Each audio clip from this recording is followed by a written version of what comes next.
y huracanes dando la ronda por el Caribe. Se trata ahora de Melissa, que va lenta, bien lenta por el Caribe, cogiendo una curva hacia el noroeste. Se supone, hay 28,000 modelos. Los meteorólogos nunca han visto una gráfica de espaguetis tan regada. Parece las opiniones de los puertorriqueños. Cada uno tiene un espagueti distinto, pero se supone que tiene un efecto tirabuzón, ya sea el modelo americano o el modelo europeo. Va a estar dando ronda, se supone que se convierta en un huracán antes de pasar por encima de Haití o República Dominicana o a lo mejor Cuba, y iría hacia el norte y después coge una comba en tirabuzón, o sea, ¡pop!, regresa para el Atlántico, lo que quiere decir que en ese efecto tirabuzón pudiera traer lluvia cuando pase al norte. No es que nos va a pasar por encima. Ahora mismo tenemos bandas de esa tormenta afectando el suroeste de la isla, pero estamos acostumbrados a eso. La cuestión es cuidarnos y prepararnos. El segundo tema de la picota de hoy ha sido la avería en el supertubo, que no es la primera. Puerto Rico es una zona sísmica, hay movimientos de tierra, la tubería de acueducto, por más moderna que sea, está hecha de cemento y se afecta por dos cosas principales. Primero, por las variaciones en presiones, y en segundo lugar, por cuando hay movimientos de tierra que no se detectan mucho, pero en realidad pudieran afectar. Como toda cosa fungible y material, está sujeta a la ley de termodinámica, es decir, al deterioro. Y ya el supertubo tiene cerca de 25 años. Por lo tanto, hubo una avería, una rotura en una ciénaga, hubo que parar todo y vamos a estar probablemente la semana entera, aunque Acueductos dice que en 2 días arreglan esto, pero yo escuchando esta mañana a Alex me daba cuenta, ¿verdad? Pueden arreglarlo, pero después tienen que ir poco a poco probando presiones, cuestión de que no vaya a explotar de nuevo. Y de aquí a que haya un servicio normal, generalmente toma 3 días después que terminen las reparaciones. Así que gracias a Dios no ocurre con una tormenta pasándonos por encima. Hay que tener paciencia. En Puerto Rico hay 3 cosas indispensables para sobrevivir. Número 1, o placas solares o planta eléctrica. Número 2, una cisterna de por lo menos 600. Ya usted sabe. ¿Ok? Y número 3, paciencia. Paciencia y paciencia. El supertubo, no me le echen la culpa a la gobernadora. El lío de energía eléctrica sí, pero en el supertubo no pasan por ahí. Así que esa es la segunda noticia después de la tormenta que tenemos para ustedes. Vamos a continuar el tema chicle de todo este año, que ha sido la crisis, que no es crisis de energía, pero que sí es crisis dependiendo del día. A veces es crisis, otras veces no es crisis, y que ha sido el acabose de esta administración. A ustedes le hemos estado dando día por día un play by play, un minuto a minuto, de lo que está ocurriendo en esta controversia desde el punto de vista político, porque obviamente todo debiera estar en el Tribunal Federal de Quiebra, pero desafortunadamente las cosas no van al paso que quisiera todo el mundo que vayan. Y la nota de hoy es una nota de lo que llamamos los abogados en términos técnicos, que no le podemos argumentar a un tribunal, pero es un sacunculum non pillare. O sea, saco el fondillo para que no me pillen. Y esta es de la Junta de Control Fiscal, la dictadura que rige a Puerto Rico y que ha gobernado a Puerto Rico por la última década. Y ustedes saben, no los voy a repetir porque lo he hecho ya a la saciedad, la historieta de que Energía Eléctrica es un sujeto y predicado de la quiebra bajo la jurisdicción de la Junta de Control Fiscal y Promesa, que una de las primeras cosas que hizo la Junta fue ordenar quitarle al gobierno y quitarle a los sindicatos y al cartel del petróleo el control de energía eléctrica y ordenó aparcelar las operaciones de energía eléctrica, y desde entonces ha estado bajo la supervisión y el control de la Junta de Control Fiscal, que por cierto ha sido un ente desastroso, corrupto, terrible en su operación.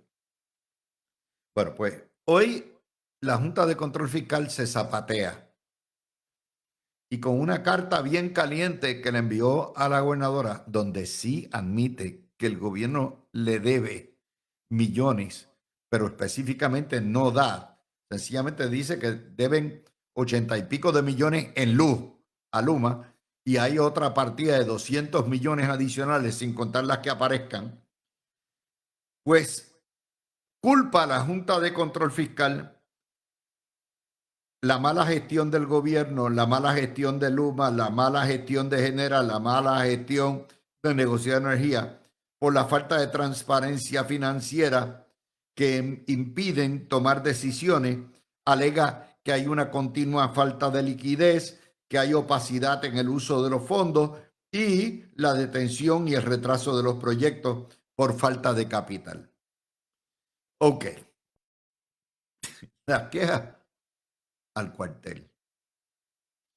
La Junta de Control Fiscal es el padre putativo de Luma y General, el arquitecto del Frankenstein que crearon cuando privatizaron, el ente rector que tiene bajo su custodia, tutela y patria potestad la corporación quebrada que se llama Autoridad de Energía Eléctrica, la que pone y quita, la que determina qué se paga y cuánto se paga, la que ordena los aumentos, la que supuestamente está encargada de sacar esa empresa de la quiebra, y llevamos 9 años y llevan mojoneando con el asunto y han echado para atrás y para adelante y han sido negligentes y bárbaros en todo esto. Por eso Trump los votó. Aparte de que nos han costado ya 2.500 millones de billetes. Y llegar a este momento y jugar al Juan Pedro gratitud y jugar el jueguillo de las culpas es altamente irresponsable. Mire, ni la gobernadora es perfecta, ni Luma es perfecta, ni Genera es perfecta, pero en realidad, a final de cuentas, the buck stops there. Es decir, quien tiene el poder, la autoridad, el control absoluto y exclusivo sobre toda la crisis energética en Puerto Rico es la Junta de Control Fiscal.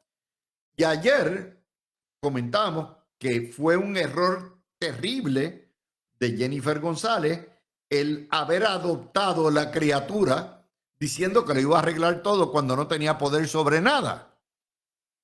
Y que eso le ha costado el camino de la amargura. Y se está dando con una pared y siguen, dale Juan el canasto, dale Juan el canasto, dale Juan el canasto, con la misma vaina de depender de los embustes que le mete el zar de energía y todos los días es un disparate detrás del otro. Obviamente, la Junta trata de zapatearse y la gobernadora entonces le cae arriba a la Junta diciendo, no, eso es embuste, nosotros no debemos ningún chavo, aquí no hay nada absolutamente, y si debiéramos, pues pagamos los 83 millones, nada más que en luz. O sea, los primeros desordenados son el gobierno.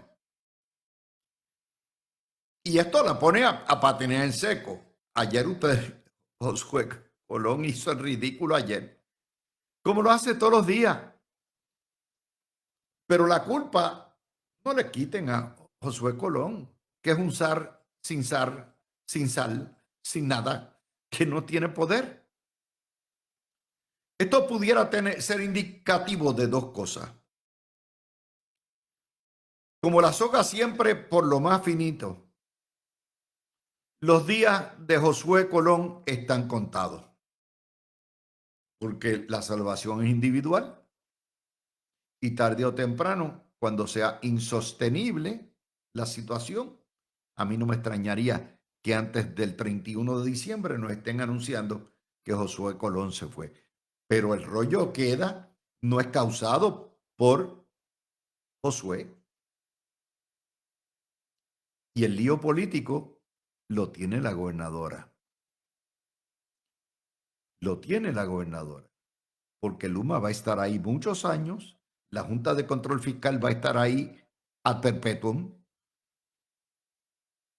y el pueblo de Puerto Rico se le acabó la paciencia. Es una realidad. De manera que este jueguillo de culpar y echar culpa y el Juan Pedro gratitud y todo esto no llega a nada. Esto es un juego de niños. Como decía esta mañana Gustavo Vélez con Normando, estos son los chiquillos. De manera que en términos políticos, la primera cabeza que va a rodar va a ser la de Josué Colón. Pero,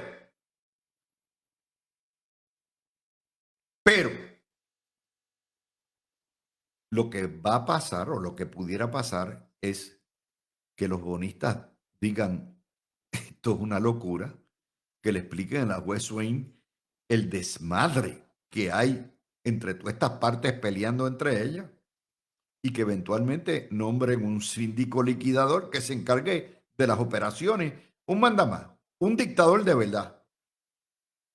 Dentro de hecho, los bonistas quieren tomar posesión de la Junta de Control Fiscal y todos los días, en la medida en que este sainete, este vacilón continuo se hace más palpable, el que se arte la situación, porque en algún punto va a terminar esto. Máxime si el presidente Trump nombra sus propios junteros y prevalece en el caso, como yo creo que va a prevalecer, y una vez pase eso, se va como guineo en boca vieja o viejo. La solución y todo el mundo va a quedar mal. Esa es el estado de situación al día de hoy en cuanto a este asunto que es terrible. Dice El Nuevo Día hoy, Jennifer González defiende su proceder contra Luma, dice que va a cancelar el contrato, que no hay quien le despinte eso, pero que sigue los pasos del contrato para cancelar. Y dice que Luma chantajea con los despidos. Mire, eso es una engañifa. ¿Por qué? El papel aguanta lo que le pongan y le puede escribir: querido Juan Saca, te saqué. Goodbye. Adiós. Entrégame todo. Y Juan Saca va a ir a la federal con las demandas que tiene y las que probablemente tenga que radicar en cobro de dinero. Y se va a entablar un pleito. Un pleito entre abogados TVA, donde van a haber muchos bufetes que se van a hacer multimillonarios cobrando, porque hay un proceso que se llama descubrimiento de prueba. Y ahí es donde se achiclan los casos. Ahí es donde se achiclan. Por más rápido que pueda ir un caso, por más eficaz que sea, aunque no tenga que ir a juicio, se vaya por sentencia sumaria, el discovery toma tiempo.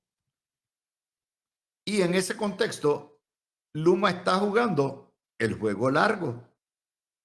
Y el juego largo es, ellos no tienen un reloj porque están protegidos por la Junta. Y obviamente están protegidos, en cierto sentido, por el sistema federal, hasta que se harten de ellos, pero no tienen un reloj. La gobernadora está en el reloj. De hecho, ya el reloj le expiró en términos políticos. En términos de candidatura, el reloj de la gobernadora es 3 años. En noviembre del año 28 expira el término. Y ellos saben que pase el próximo, como le decía Laura Bozzo. Bregamos con el próximo. Ese es el juego. De manera que esto no es cuestión de cancelar, como ir al baño, sacudirse, secarse, lavarse las manos y salir. No. Esto, la mera cancelación es el inicio de las complicaciones jurídicas y legales que toman años. Y pues ahí estamos. Esa es el score en cuanto a este tema. El otro tema que nos incumbe hoy es el tema del impuesto del inventario, que es una promesa del PNP, suspenderlo por 5 años, toda esta cosa, y buscar una alternativa. Y llevan 1 año en esto y mandan el proyecto. Tomás Rivera Schatz se lo aprueba como lo pidieron. En la Cámara, los genios de la Cámara empiezan a traquetear con el proyecto. Empieza el rifirrafe entre empresarios y alcaldes. Luisito Rivera tiene que intervenir ayer diciendo, ustedes no nos pueden quitar esta alfombra debajo de los pies y no tener un sustituto para que suplementen los ingresos. Y entonces,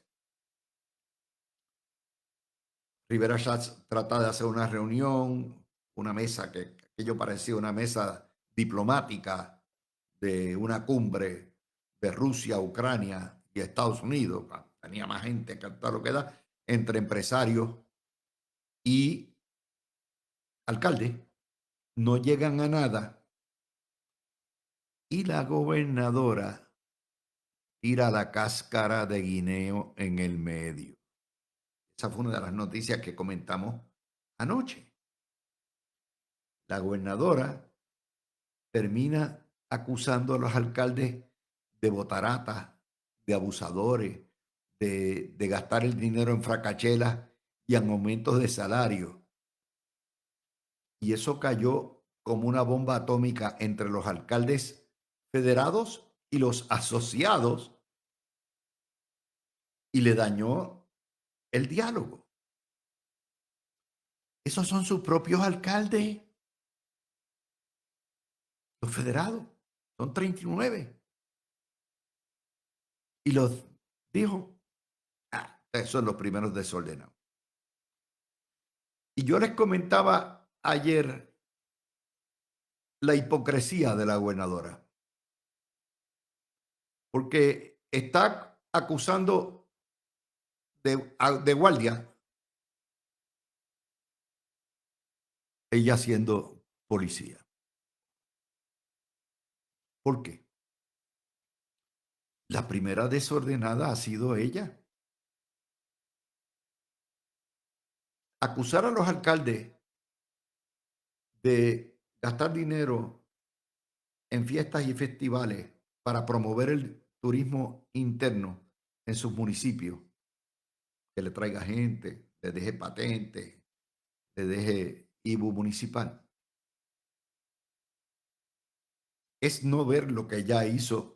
Precisamente eso es lo que hizo ella con los conciertos de Bad Bunny. 30 conciertos a los que Turismo y el DMO le metieron millones y millones y millones en publicidad. ¿Y que no es qué es un concierto de Bad Bunny? Un festival, una fiesta, un fiestón, cada día de concierto. Oh, y mira todo el dinero que dejó, y mira para allá, el B&B se saltó, los restaurantes. Bueno, pues los alcaldes hacen eso, pero en chiquito. Ah, que es un despilfarro. Eso lo estipulamos.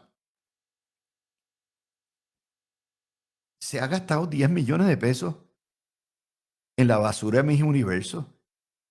Ella y su principal asesor, Carlitos Bermúdez, uno de los principales asesores de Miss Universo. Policía acusando de guardia a otro.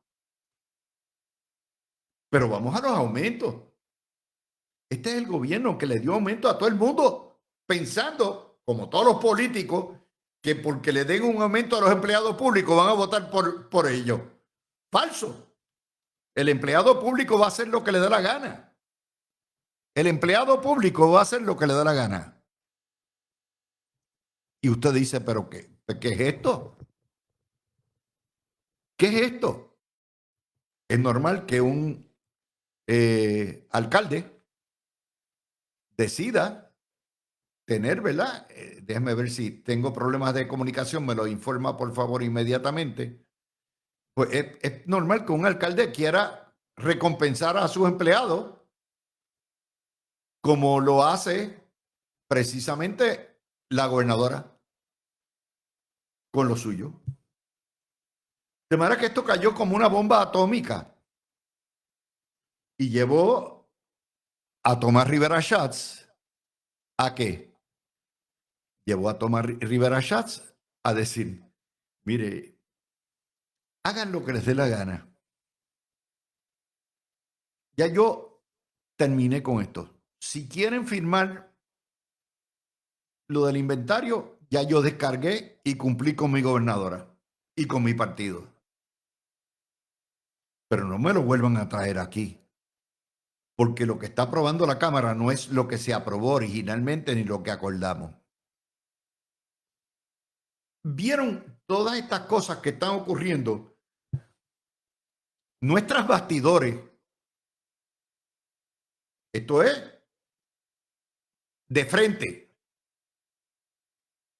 Y es una pelea innecesaria. ¿Por qué? Porque la irresponsabilidad mayor vino en someter la suspensión del impuesto del inventario, sabiendo la gobernadora que para cuando tú quitas un impuesto que genera ingresos, el requisito número 1 de la Junta es sustitúyemelo con una fuente alterna, más impuestos.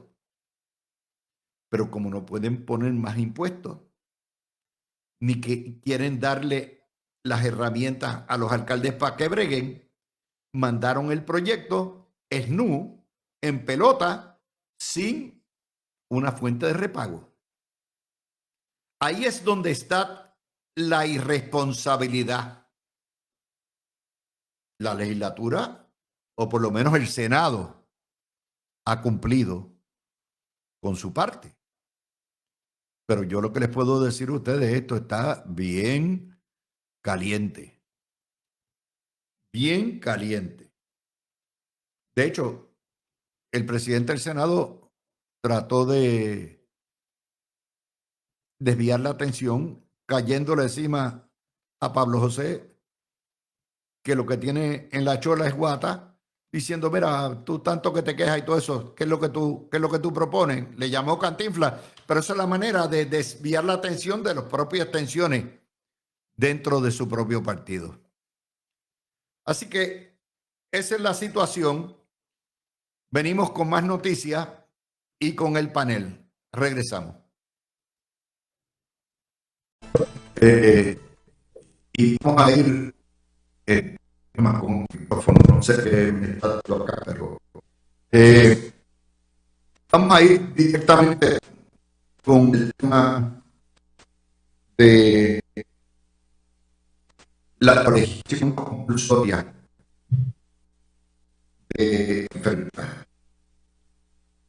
Ustedes saben que Puerto Rico han descolegiado a abogados, el Supremo ha dicho también obtener los doctores, etc. Y definitivamente pues, se han ido una por una.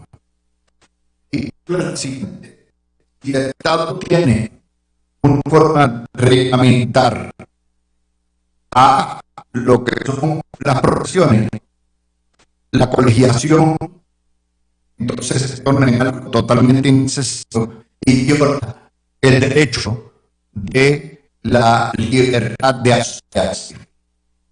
Ahora le toca el turno a las enfermeras y las enfermeras radicaron un pleito. Esto se va a ir rapidito. Me imagino que en menos de un año veremos a descolegiarse las enfermeras por una sencilla razón.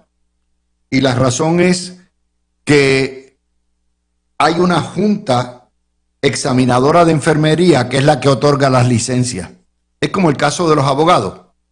El colegio de abogados no servía para nada, excepto para politiquear, porque quien otorga la licencia es, obviamente, el Tribunal Supremo, que es el ente rector que aprueba la revalida y es el que te da la licencia.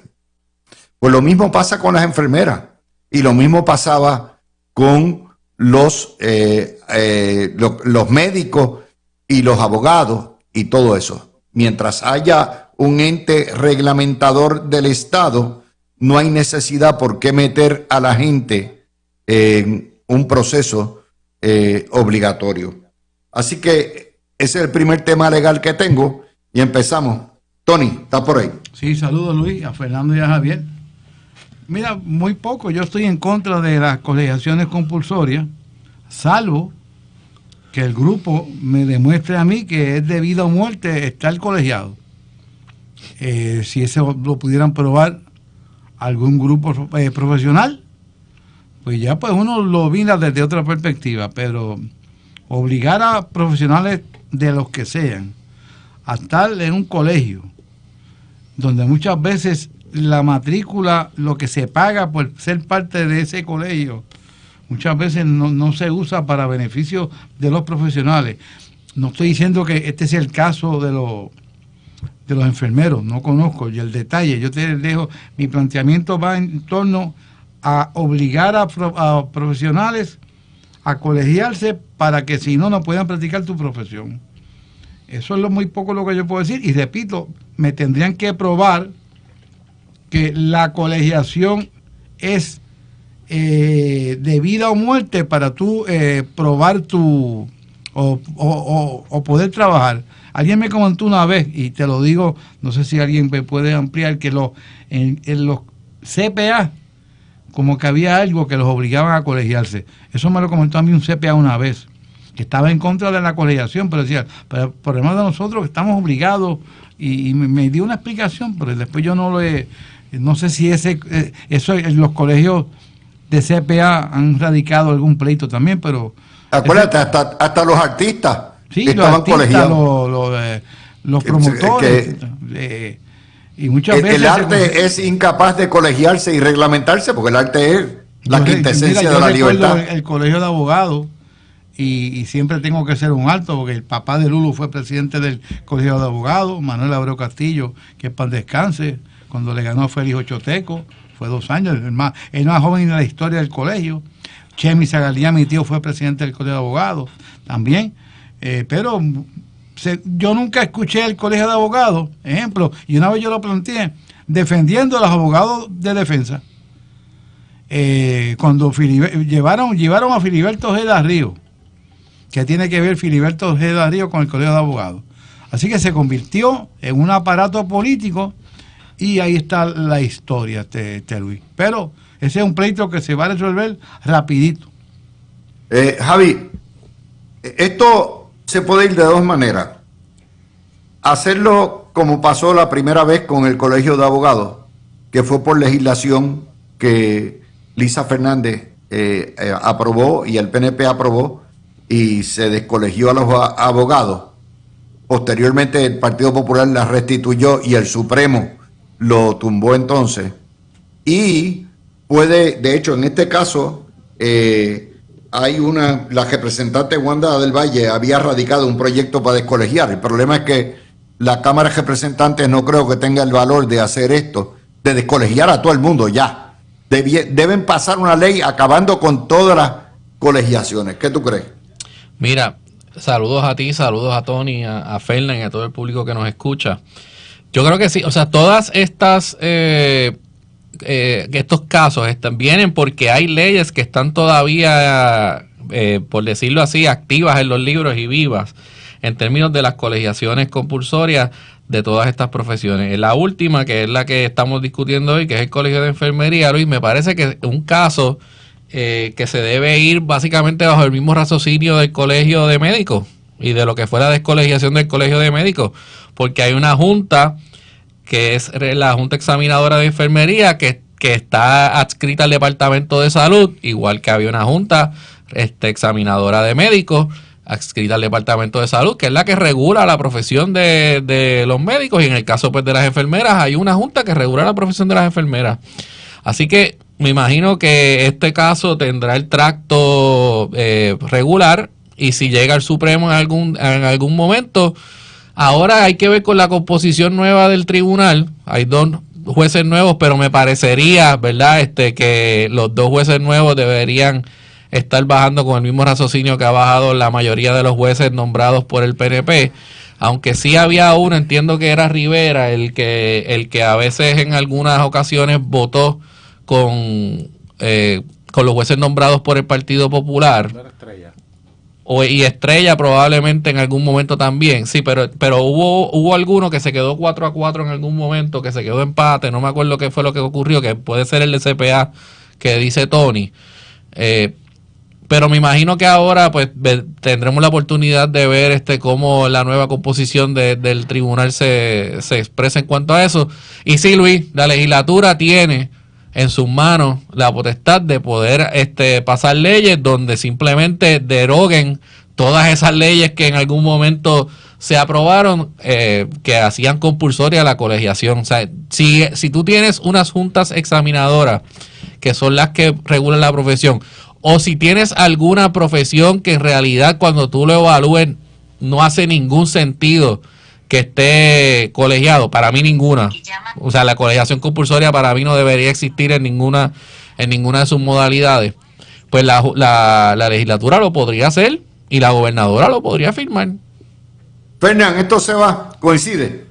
Sí, y si sucede algo extraño de que por alguna razón los tribunales no resuelven a favor de los demandantes, hay un proyecto de la Cámara que lo radicó Wanda del Valle Correa para empujar la descolegiación compulsoria del Colegio Profesional de la Enfermería de Puerto Rico.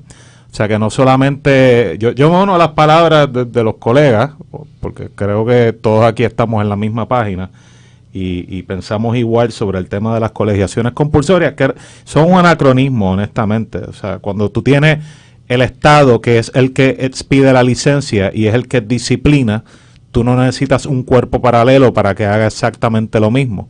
Tú quieres tener una asociación de enfermeros, pues mira, que sea voluntaria.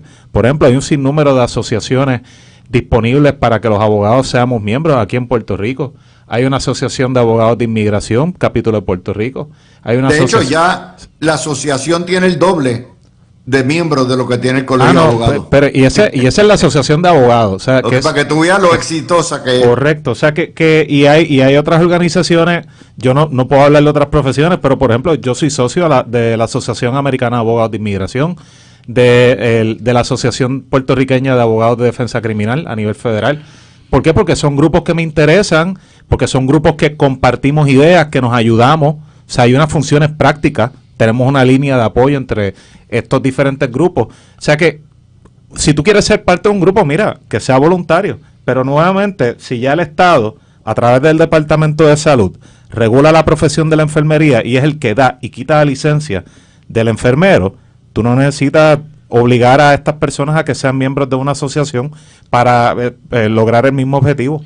Mira, Luis, no había visto que se haya discutido mucho esta opinión, que salió apenas el 7 de octubre, que fue sobre el Colegio de Productores de Espectáculos Públicos, y el Tribunal Supremo declaró la inconstitucionalidad de la ley que exigía la colegiación compulsoria de ellos, y fue basado en una decisión también que había emitido en el Tribunal de Primera Instancia el juez del Supremo Candelario, que no intervino en esta opinión, pero algunos de los jueces que obviamente disienten, pues fue Maite Oronó, Colón, el juez Ángel Colón, y Estrella concurrió, pero Estrella lo que dice es que él todavía no está de acuerdo en que las colegiaciones todas deberían ser eliminadas, y que pues él lo vería caso a caso.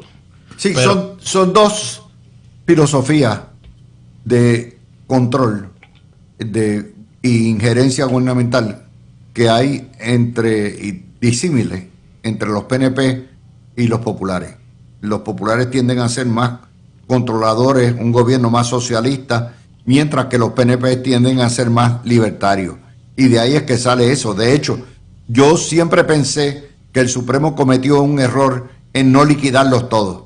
Se acabó. Y que el gobierno, si había alguna profesión que se quedaba descabezada, pues entonces que el gobierno legislara y mediante legislación resolviera la reglamentación y el licenciamiento.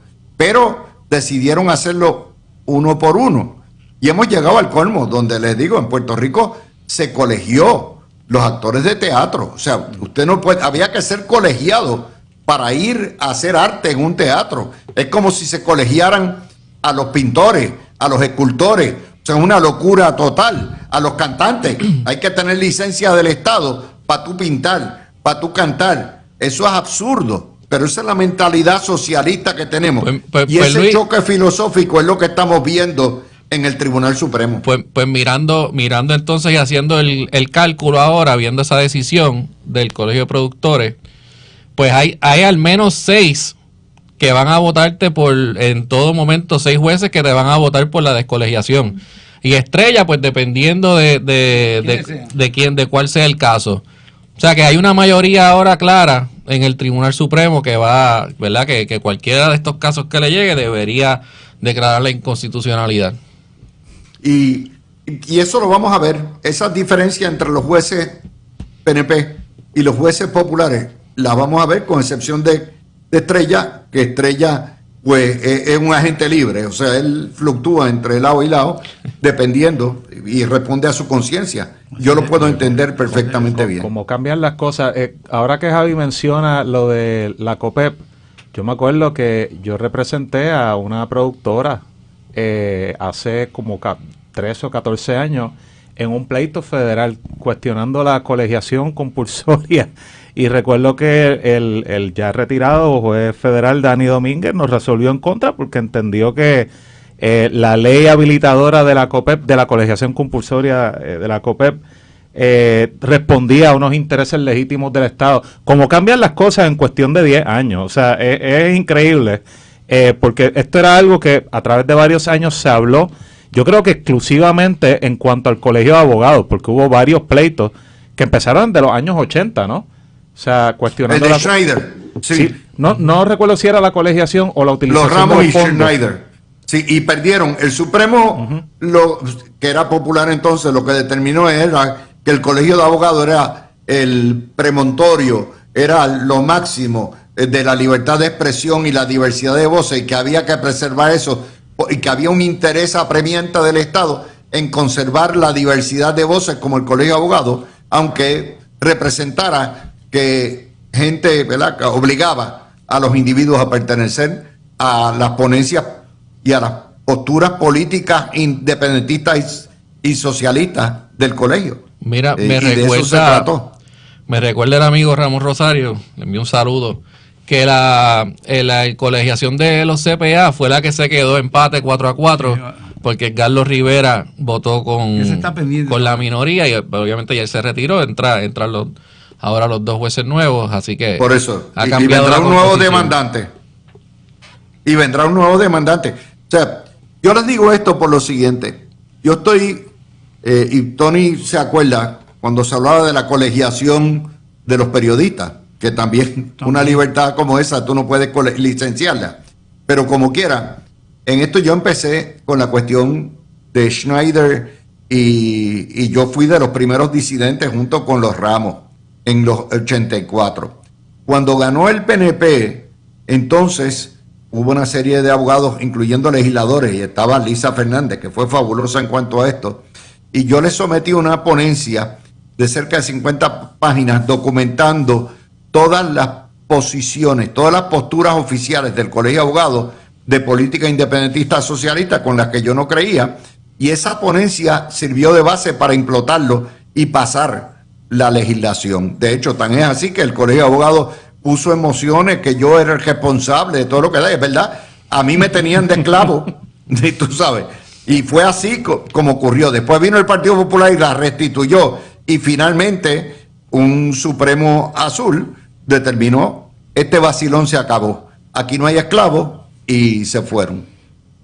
Así que, Tony, ¿tú te acuerdas de esos debates? Porque eso ocurrió tú siendo secretario de Justicia. Yo digo, yo emitir una opinión, que me acuerdo que tuvimos una controversia, porque yo creo que no fue del agrado tuyo la opinión de Justicia en ese momento. Yo tuve que, mi mejor recuerdo, yo hice en la opinión, no es que se protegía la colegiación, se hacían unos planteamientos por Justicia que podían considerarse que se estaban favoreciendo la colegiación. Y recuerdo, estábamos hablando de 2009.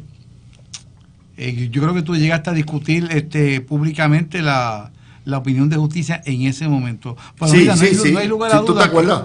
No hay lugar a duda que redondeando, yo estoy de las posiciones que si tú quieres estar colegiado, de entrada tiene que ser voluntario. Si la profesión requiere una colegiación por asuntos que me tienen que demostrar, pues entonces lo podemos analizar uno a uno. Y yo creo que, fíjate que si Ramón Rosario nos está escuchando, ¿cuál era el planteamiento que hicieron los CPA? Porque a mí un CPA me planteó, mira, que hay algo federal que nos obliga a estar colegiado.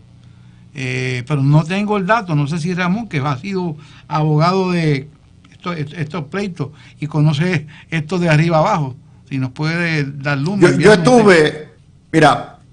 estuve activo después en la Asociación de Abogados por mucho tiempo.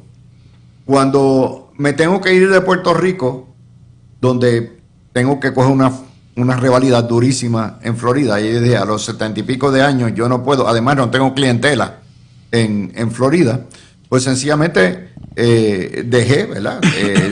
La profesión atrás, me inactivé como abogado, porque entonces yo me gano las habichuelas en los medios de comunicaciones y en consultoría, básicamente, pero nada de abogacía. Y eso, pues, otra de las consecuencias, ¿verdad? Una de las consecuencias que uno tiene que renunciar hasta la profesión que ha tenido cuando pasa una tragedia como esa. Pero siempre estuve activo en la asociación.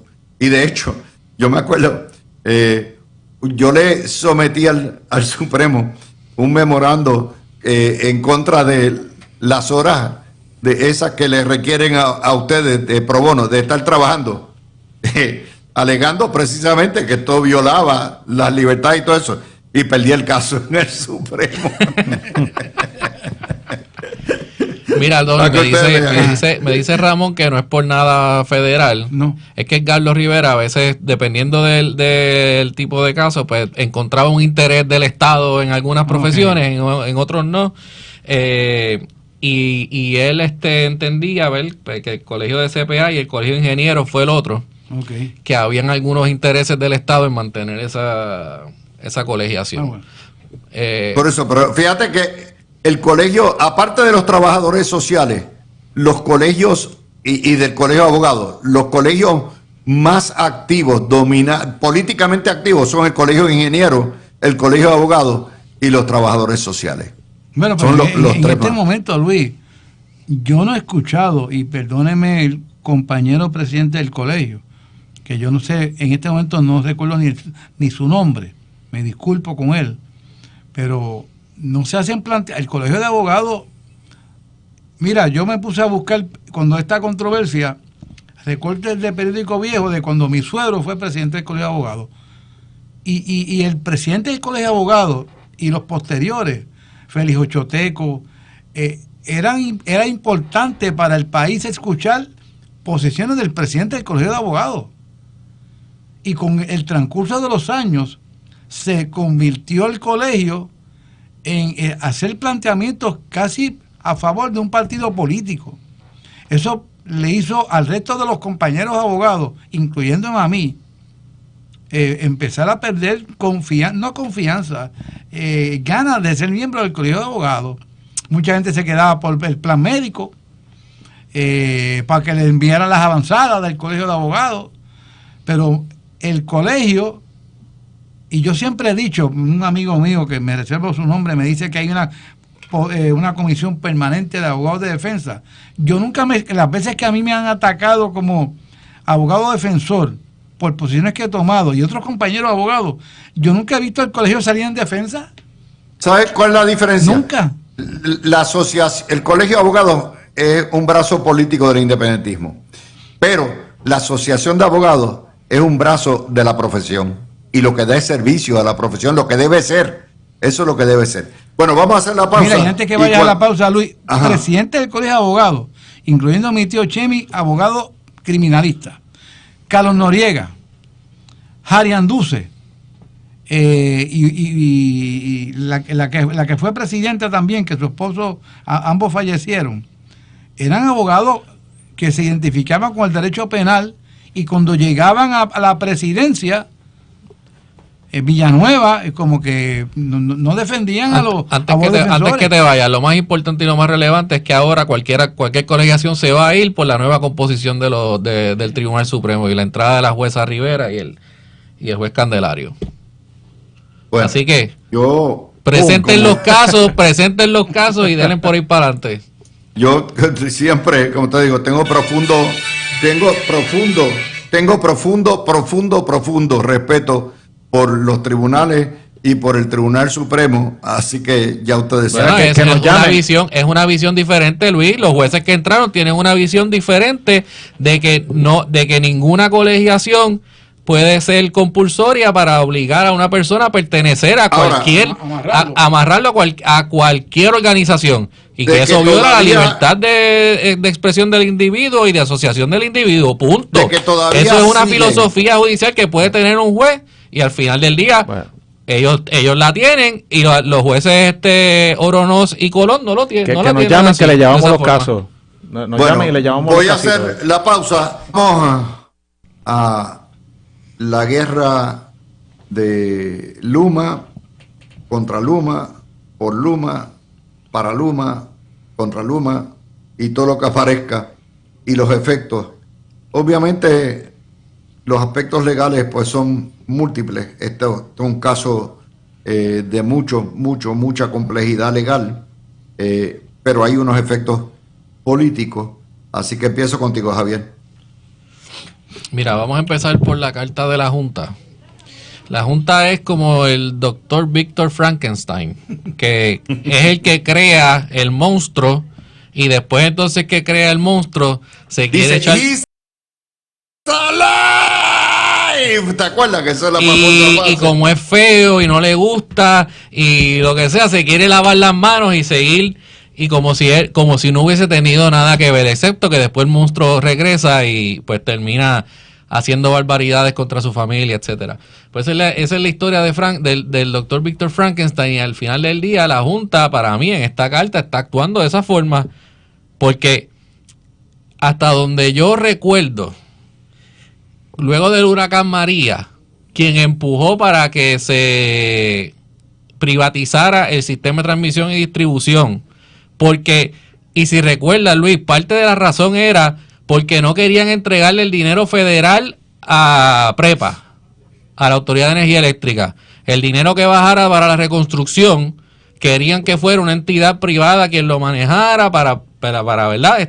No fuera a través de la Autoridad de Energía Eléctrica. Se hizo entonces este acuerdo, que parte del problema, Luis, es que tiene tantas partes que están envueltas en el asunto de la energía eléctrica en Puerto Rico. O sea, tienes a la Junta, tienes por un lado, si es un proyecto federal que se va a realizar, tienes a COR3, tienes a FEMA, tienes al negociado de energía, tienes al SAR de energía y la P3, o sea, la alianza público-privada. PREPA todavía existe como un holding company que es la dueña de tanto las generatrices como del sistema de transmisión y distribución, pero esos dos sistemas entonces están cada uno operados por operadores diferentes, que uno es Genera, el otro es Luma. Ok.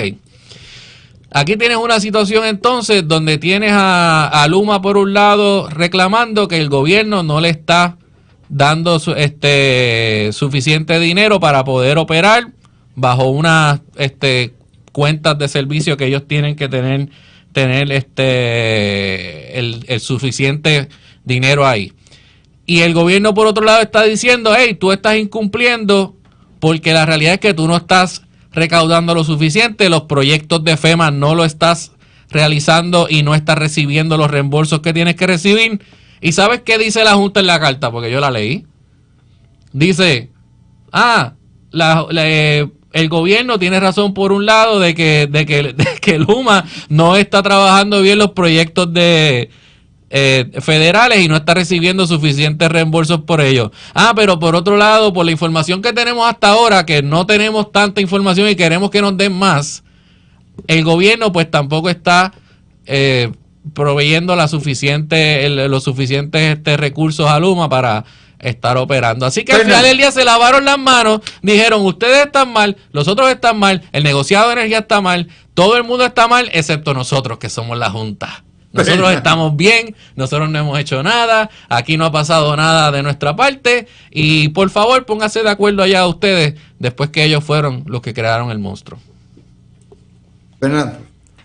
¿Por dónde agarro esto? O sea, porque, mira, el tema, este tema zombie, pues, que evidentemente no se va a ir hasta que tengamos indicios de que la red eléctrica está reconstruida o por lo menos está a un nivel operacional que podamos confiar en ella y que tengamos generatrices más nuevas. O sea, vamos a seguir con este toma y dame. Yo te tengo que decir que desde el punto de vista político, desde un principio, aquí lo discutimos en el programa, entendíamos que la postura que asumió la gobernadora durante el proceso electoral del año pasado era un arma de doble filo, porque le podía reventar en la cara el tema de que voy a sacar a Luma y eso va, y eso va, y eso va. Y pues, ¿qué ha pasado hasta ahora?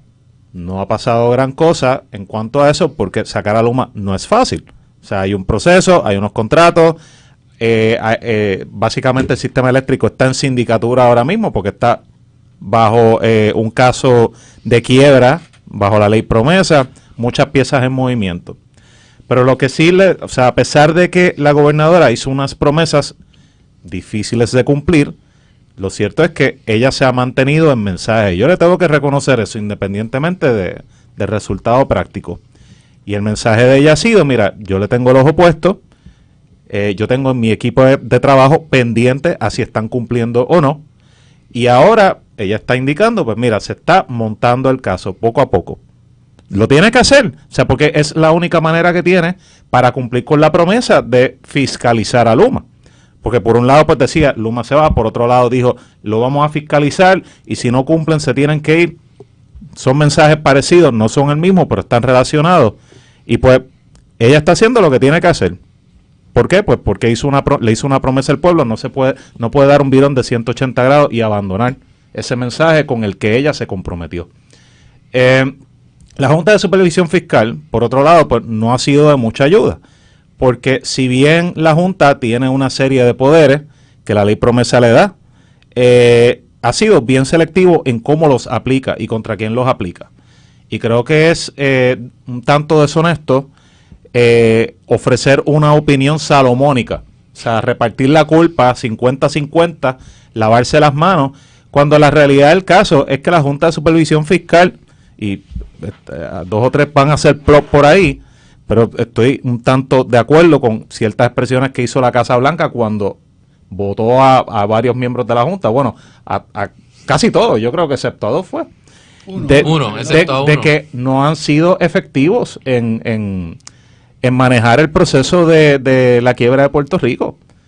Entonces, pues, sí, mira, tampoco podemos poner la culpa encima únicamente de los miembros de la Junta, porque, como dije ahorita, hay muchos jugadores en el proceso de la quiebra, hay muchos jugadores en el proceso de reconstrucción, y cuando tú divides las responsabilidades entre varias personas, es bien difícil que algo se mueva de una forma rápida y se resuelvan los problemas de forma rápida.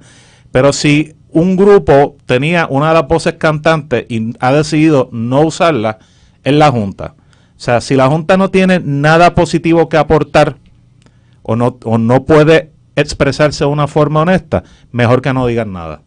Bueno, Tony. Bueno, déjame darle otro giro a esto.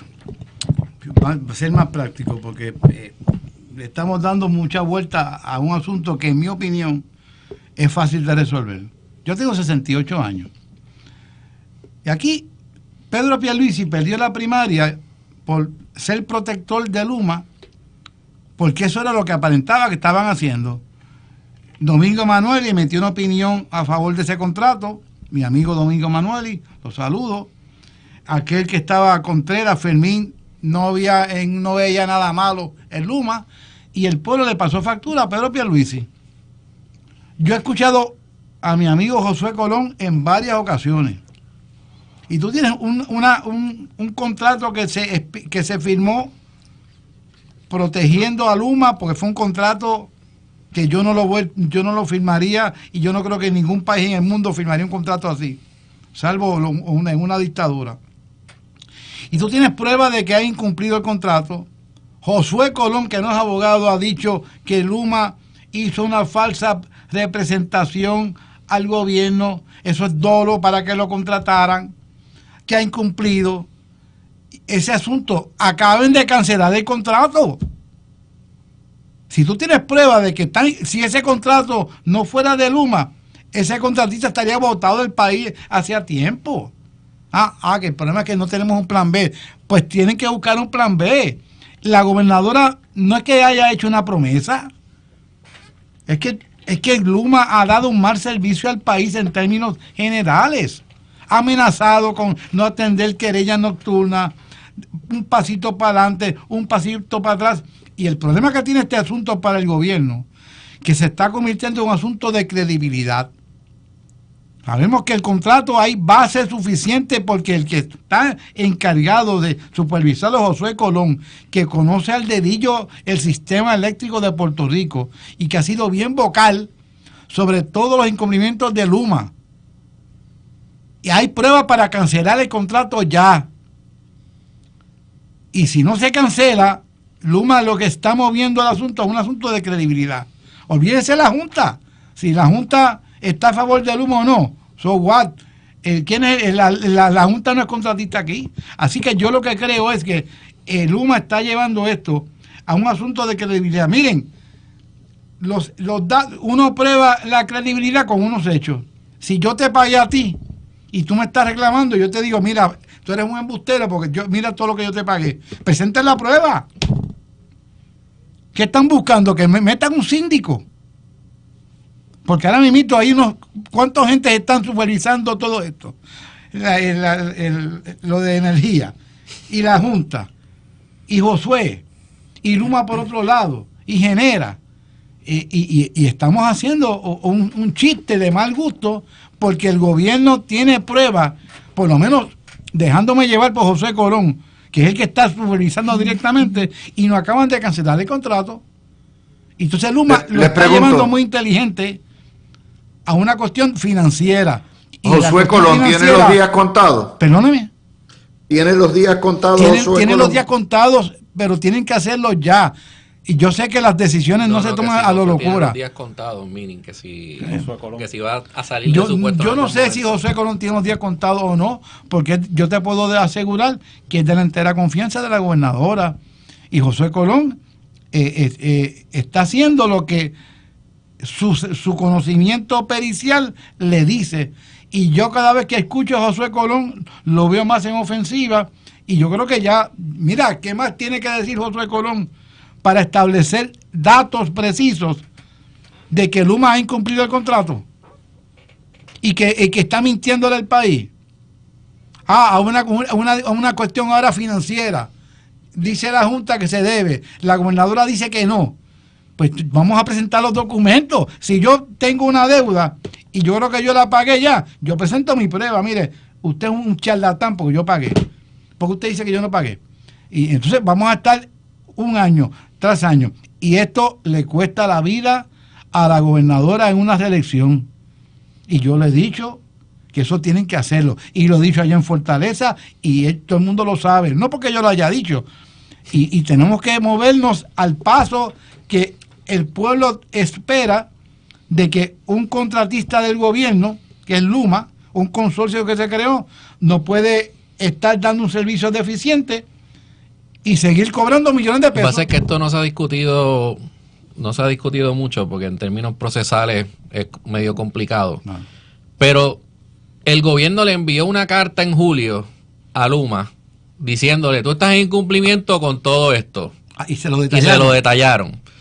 Y le dicen, estamos activando el proceso de cancelación o de disputa del contrato. Y Luma se va y demanda. Y entonces Luma está diciendo, hey, ellos están hablando aquí que me van a cancelar el contrato y le están pidiendo a la juez Swain allá, en el caso del título 3, que sea ella la que vea esto, que esto no se vea por el método de disputa que tiene el contrato que habla de mediación y arbitraje, claro. Y si vas al tribunal es en el tribunal local. Eso es lo que dice el contrato. No es allá. No es allá y es acá. Y entonces está diciendo Luma, no, pero es que ellos están cancelando y todavía Prepa está en el título 3 en quiebra, así que esto lo tiene que ver la juez Swain. Y eso está ahora en controversia, eso nadie lo habla, pero es un proceso que se inició y que el gobierno inició para cancelar. O sea que no es que el gobierno no está haciendo nada para cancelar, pero tiene que dar el paso. El gobierno inició el proceso, lo que pasa es que ahora hay un pleito también que está envuelto la jurisdicción de quién la tiene. O sea, esto es simplemente, Luma no se iba a ir fácil ni callado. Pero, Javier, ¿quién pensó que Luma le iban a decir, claro, te voy a cancelar el contrato, te voy a dar una patada, y ellos se iban a ir tranquilos into the good night? ¿A quién le conviene que esta controversia se alargue? ¿A Luma? Ah, claro.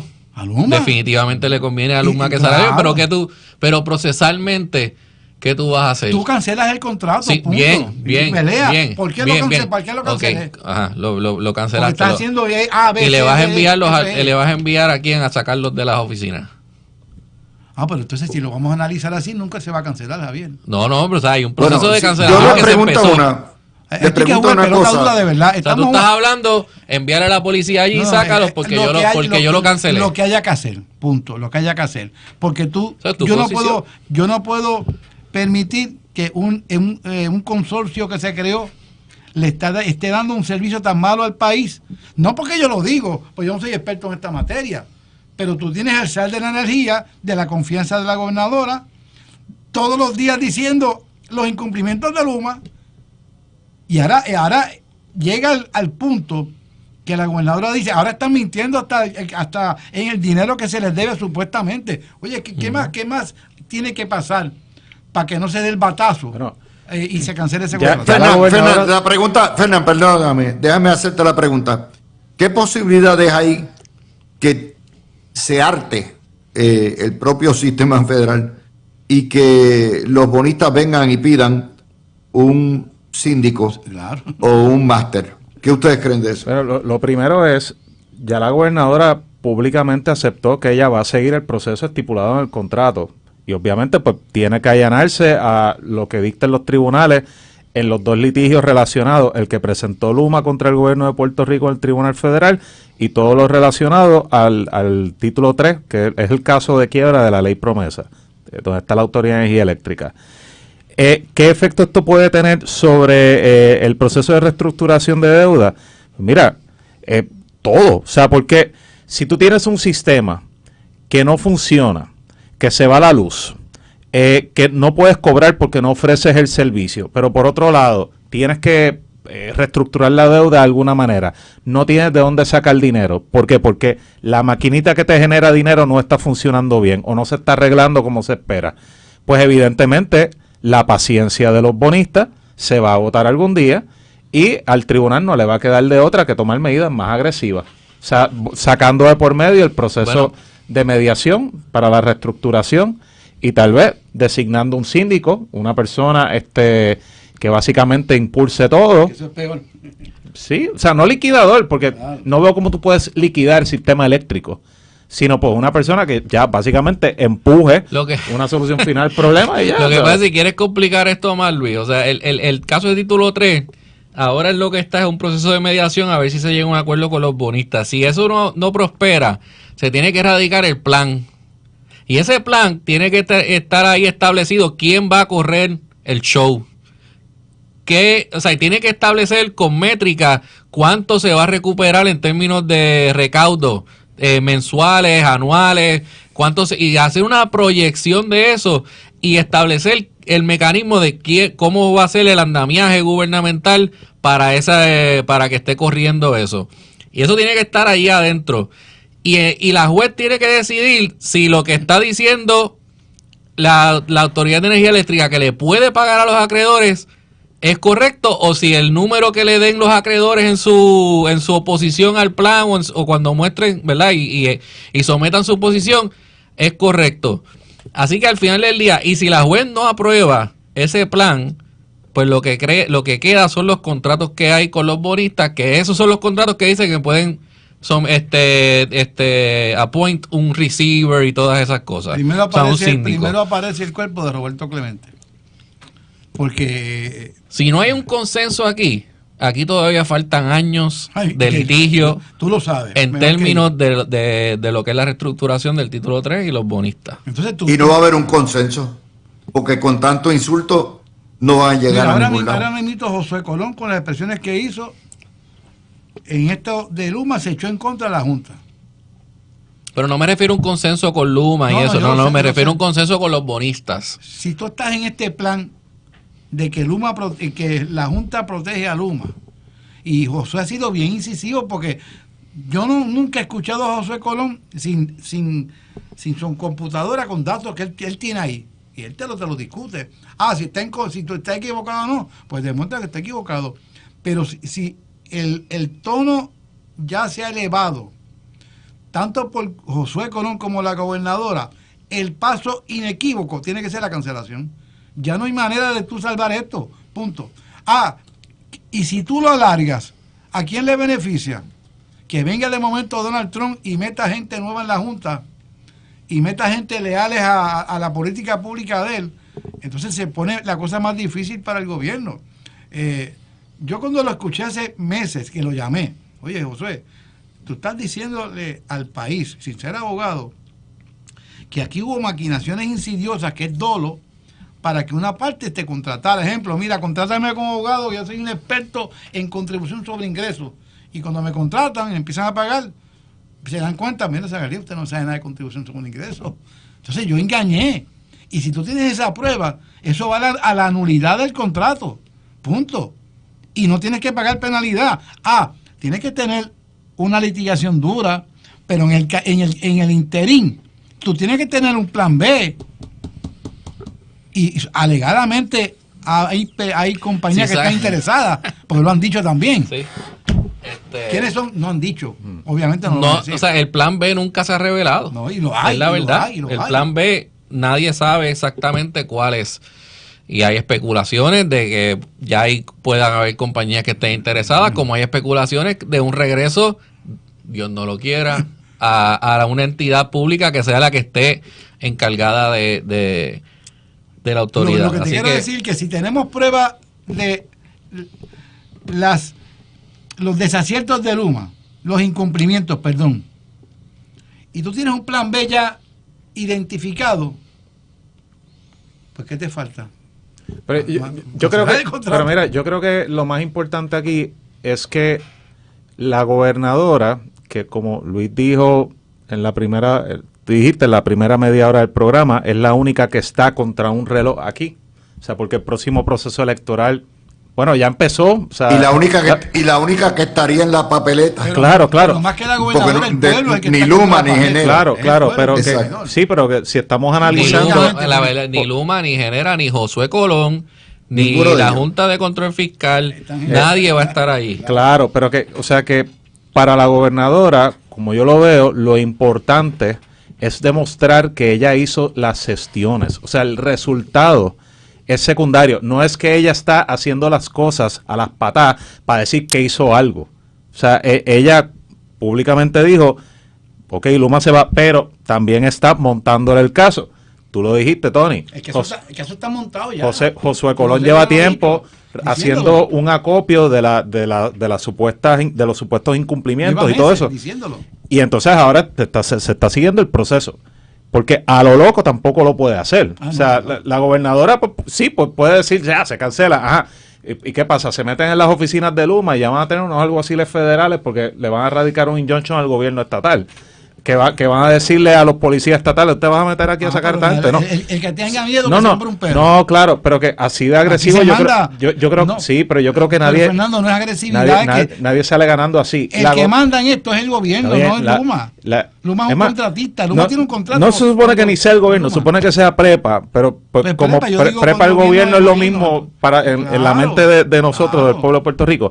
Pero que si la gobernadora sigue activamente montando el caso, fiscalizando, señalando, haciendo lo que tenga que hacer. Ella lo está haciendo. Pues por eso es lo que ella tiene que hacer. Pero ¿hasta dónde más se va a hacer si su sal de la energía, y lo he dicho 3 veces, está, eso lo digo yo, hastiado de decirle al país todos los incumplimientos de Luma? Falta algo más. Tienes los ingredientes, tienes el sartén prendido. Lo que te falta es echar los ingredientes en el sartén y cocinar. Pues el problema es que de acuerdo con el contrato, pues le tienes que dar le diste la notificación, le tienes que dar la oportunidad de curar esos defectos. Depende, si hubo una nulidad desde el saque porque hicieron una falsa... ¿Tú sabes si esa representación. nulidad está planteada? No sé, yo no sé, yo no tengo ¿Sabes ese si caso, eso pero- está no sé. en los documentos Pero él que lo se ha han dicho, presentado? José lo ha dicho. Sí, pero él oye, Y eso lo de repetido. eso de que nos engañaron porque nos dijeron que tenían Que el éramos expertise, expertos, y claro. pues, en términos de recuperar los fondos federales, tú demostrar que te engañaron en eso No es está fácil, un poco no es complicado. Y pues lo primero que tendrías que ver es si eso es algo, obviamente sí, los incumplimientos en recibir los reembolsos o en tramitar los reembolsos está planteado, y él lo ha planteado. Y está en las cartas que ha enviado y las cartas que han hecho públicas y todo. Eso te crea un déficit en Luma. Ahora, Una evidencia. tu argumento de nulidad es otro. Claro. O sea, tu argumento de nulidad es uno en el inicio del contrato y Se presentaron como los cheches. un engaño. Eso es otro tipo Pero perdona que te interrumpa, Javier, para que tú abundes en esto. El tú demostrar o ser negligente en los reembolsos te está creando a ti un déficit en tu caja de dinero y te ha obligado a pedir más dinero. Pues tú mismo lo estás provocando. Porque como dice Josué, ellos no han sabido ni pedir, no saben cómo pedir esos reembolsos. Si eso es así o no, yo no lo sé. Pero el gobierno está haciendo esos planteamientos y yo asumo que si lo están haciendo deben tener la evidencia, pues si no, no lo estarían diciendo. Y yo creo que tenemos bastante ya evidencia. Ahora, la credibilidad es la que está en juego ahora. Si yo sé que no te debo dinero, yo le presento la documentación en el foro pertinente. Miren, no te puedo deber, pero aquí están los pagos. Porque esto es matemática. Si a mí me demandan en cobre y yo pagué, miren, mire, aquí está la prueba, yo pagué esto ya. Pero tengo que tener la prueba, si no la tengo. Entonces yo sé que Luis, la semana pasada, Dávila, hay unos abogados que hicieron unos planteamientos que se le debía un dinero y lo admitieron. Pues esos son asuntos de credibilidad entonces. Y los asuntos de credibilidad, si tú no tienes la prueba, caes en una situación muy complicada. Y lo otro, o sea, si las agencias del gobierno le deben 87 millones en luz. Pues Pero eso, entonces mira, eso eso fue es nuevo. algo que, eso es algo que no es nuevo, y eso es algo que tiró la Junta de Control Fiscal ahí en esa carta. Por eso, lo sé, para echarle lo sé, algo pero- de lodo al gobierno, ¿me entiendes? Pero lo que O sea, pasa es eso no estaba ni que- planteado aquí en ninguna de las controversias. Eso vinieron ellos a traerlo ahí para poder decir que Claro. ustedes son unos morosos también. Y que ya la Yo lo- gobernadora dijo, si se le debe, se le va a pagar. Pero vienen a yo lo sacar que- esa evidencia ahora. ¿Qué gestiones de cobro ellos han hecho?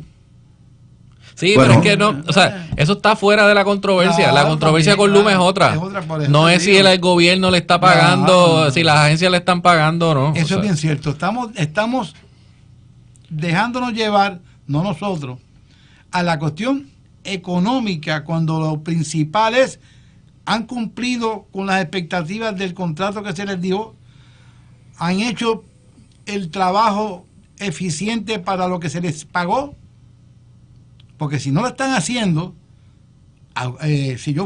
si Fernando, tú y yo somos contratistas y hacemos un servicio como ese, nos cancelan el contrato a la SAC. Pero te tengo que interrumpir, Tony. Sí. Vamos a la pausa. Cuando vengamos, el escándalo de corrupción que ya se ve en Dorado y que el Partido Popular está avalando. Regresamos. Ahora resulta, nuevamente, contrario al Partido Nuevo Progresista, que hace primaria, como la de Gurabo, cuando Rosacheli salió, el Partido Popular es por dedo. Resulta ahora que Yossi reclama que él es el alcalde porque Carlitos López antes de morir le pidió. Pero peor aún, o sea, que el Partido Popular avale esto, en vez de que sea el pueblo popular de Dorado, los populares, los que escojan candidatos de distintos tipos y ponen a un tipo, un petardo quemado, un individuo que ha tenido un historial nefasto en la historia política de Puerto Rico, como lo es Aníbal José Torres, es una vergüenza, pero hay más. Aníbal José Torres hace exequias fúnebres oficiales en la alcaldía con fondos públicos y se ha mandado la marometa de prohibir la entrada al exalcalde Alfonso López Char, que fue Papiño, el que sentó las bases para el Dorado moderno, de asistir al velorio y al sepelio de Carlitos López, porque y que eso es el supuesto deseo de la familia. Bueno, yo me imagino que la familia tendrá potestad en un funeral privado, ¿verdad?, en una cuestión privada, pero en el municipio la casa alcaldía es de todos. Esto les demuestra a ustedes que el odio se lleva inclusive, eso es lo que produce Aníbal José Torres, y es una vergüenza que el huevito está detrás de toda esta poca vergüenza. Póngalo ahí. Pero déjame hacer un disclosure. Aníbal José Torres es mi amigo hace muchos años. Bueno, Y tengo muy bien. una buena relación con él. Inclusive hablé con él recientemente a raíz de la muerte de Carlos López. El abogado de Carlos López muchos años fue mi tío Chemi. Aquel famoso acuerdo que hizo Chemi hace muchos años propició que Carlos López se quedara como alcalde de Dorado, porque fue una cuestión de un mitimilo. Yo ni me acuerdo, hace tantos años de esto. Y él siempre que me veía, siempre me decía, alcaldía, mándale saludos a Chemi, tráemelo un día para acá. Yo lo más que te puedo decir es que Aníbal lleva años viviendo en Dorado, era de la confianza de Carlos López, Aníbal José. Aparentemente yo no sabía, yo pensé que Papiño se había muerto, yo no había vuelto a escuchar de Papiño, salvo en estos días que vi que lo entrevistaron. Cuando Papiño lo nombra, y Luis, tú me corriges, secretario de Estado Hernández Colón, Carlos López era ayudante, entonces ahí Sí, llega la ¿dónde alcaldía. entra?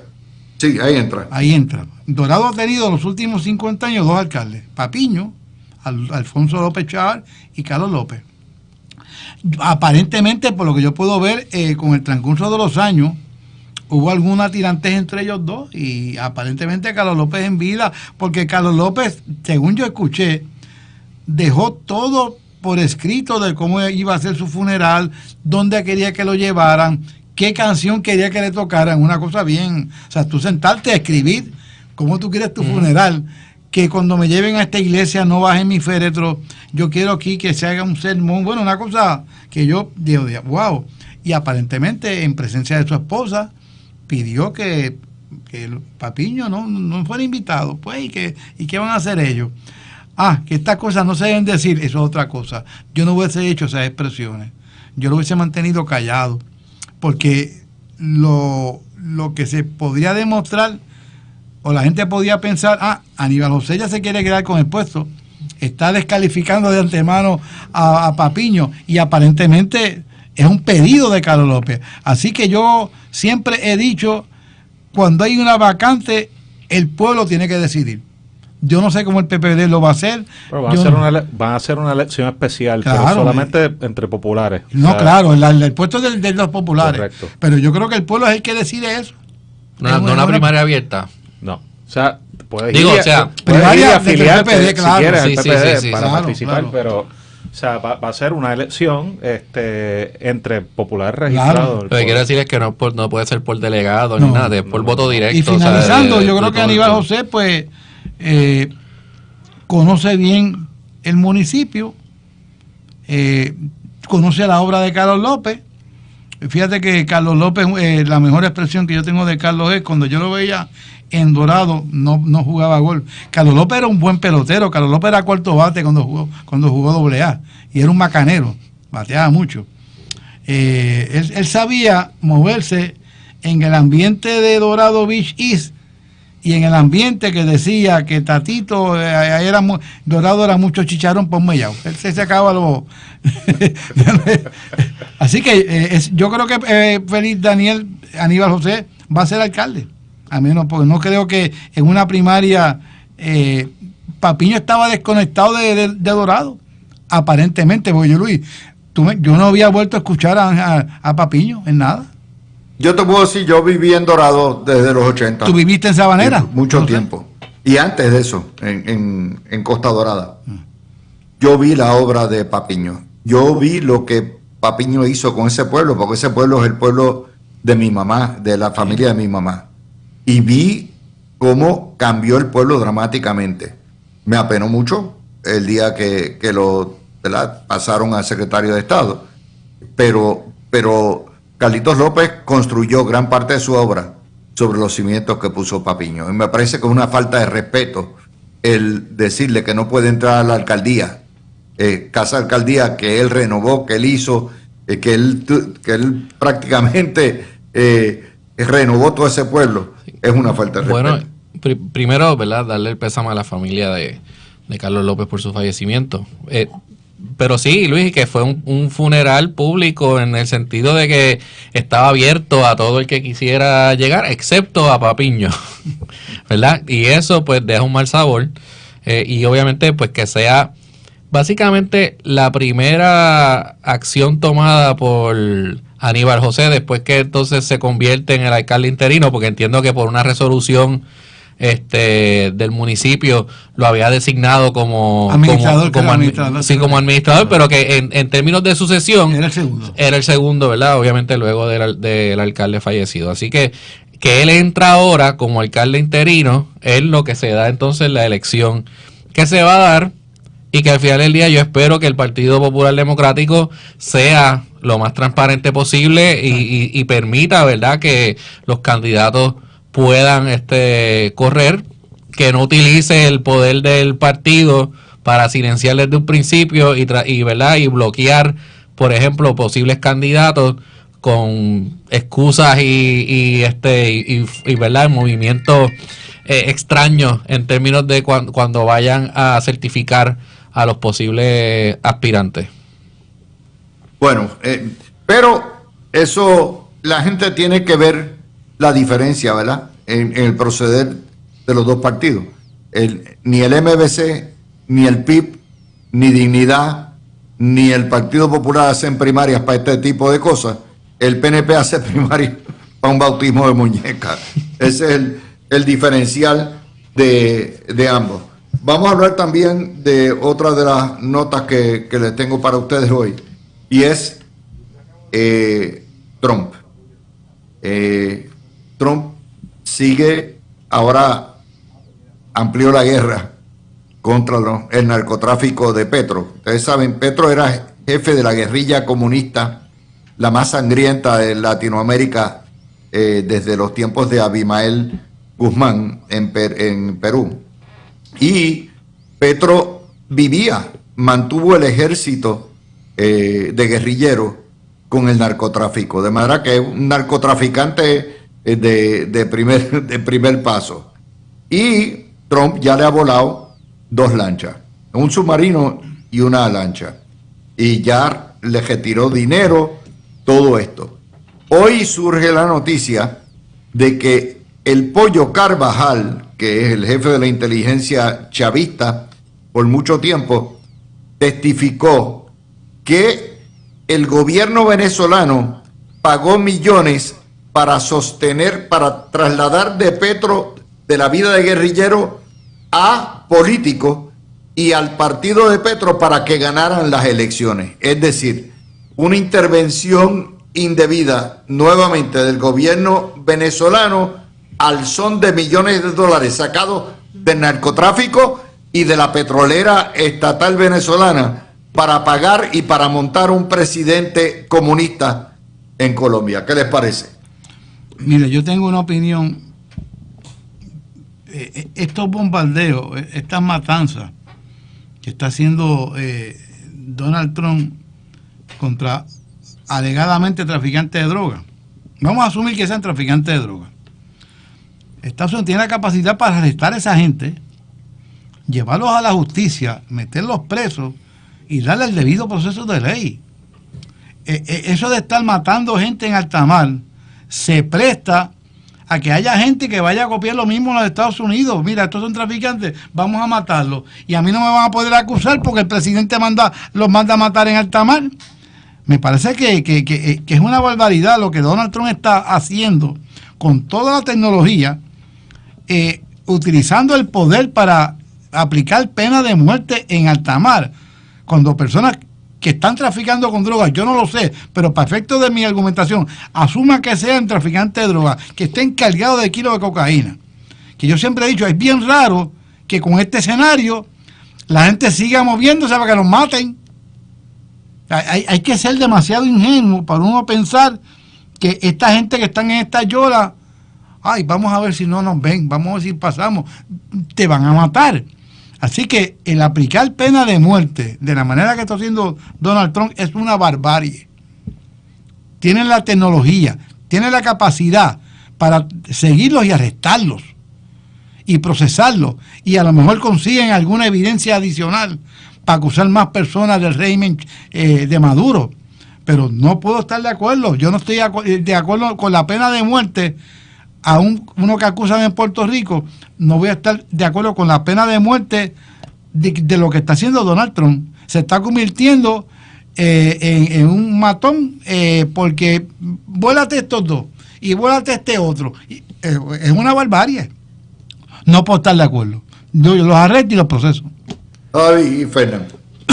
Para que tú veas que el volar en canto, una lancha, que la primera fue hace un poquito más de un mes, me acuerdo, fue 1 o 2 horas antes de que entráramos al programa, que eso no es un disuasivo, pues, la semana pasada volaron en canto un semi-submersible, o sea, es como un casi submarino que se utiliza bastante para mover droga, particularmente entre Colombia y otros lugares en América Central y hasta los Estados Unidos, pero también se han visto en el Caribe.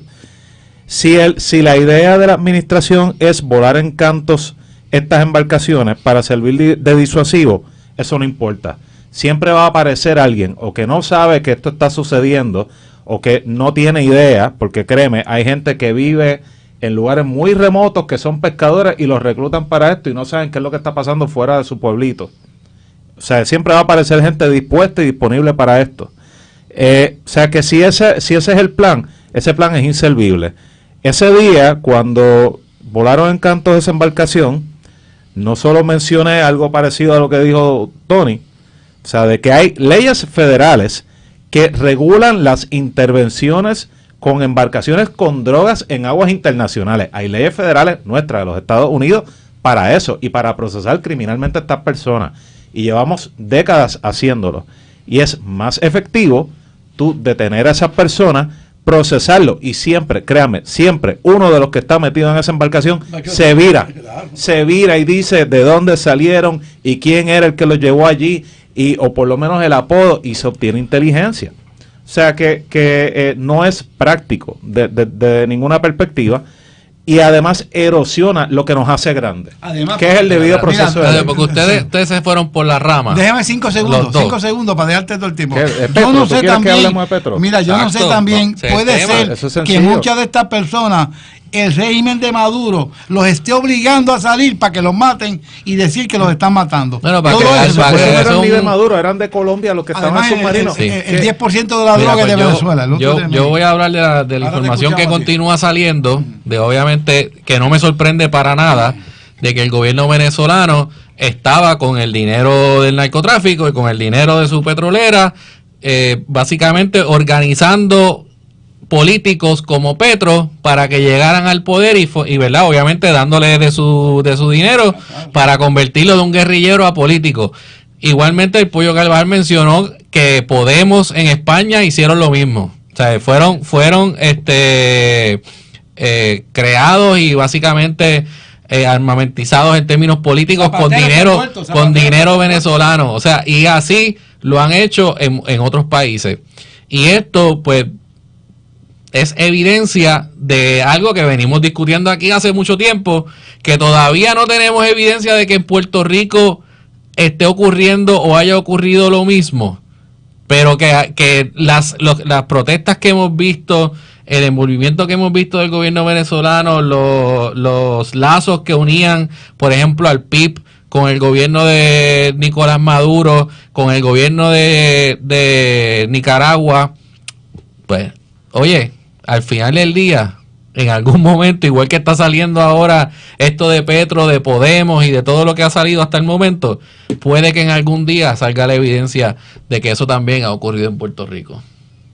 Yo no tengo la menor duda. Lo que pasa es que no tenemos los números de las finanzas, de cómo lavan el dinero y cómo metieron el dinero. Yo no tengo la menor duda de que los cubanos, los venezolanos, colombianos y nicaragüenses tienen agentes operando en Puerto Rico.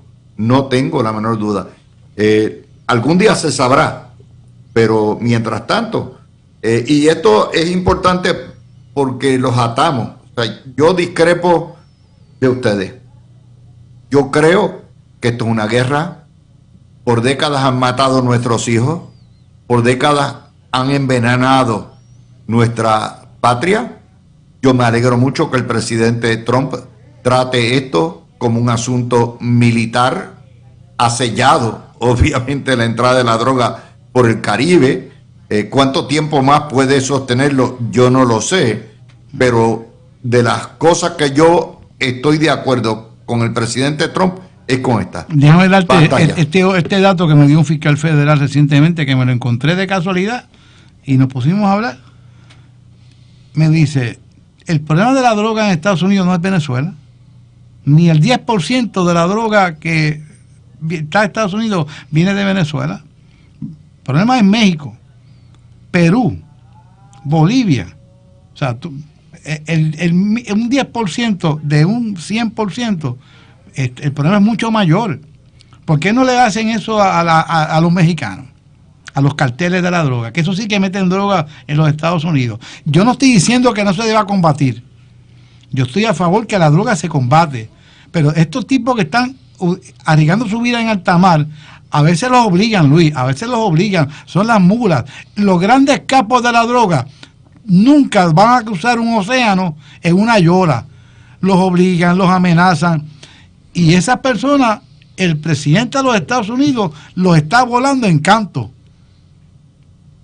Los está volando en canto, aplicando la pena de muerte. Mira si es un sinsentido, Luis, que el Pollo Carvajal no tiene, pero no es un sinsentido. Sí, y no es un sinsentido porque paró el tráfico de drogas en lanchas a Puerto Rico. Pero ¿cómo que paró si volaron una la semana pasada?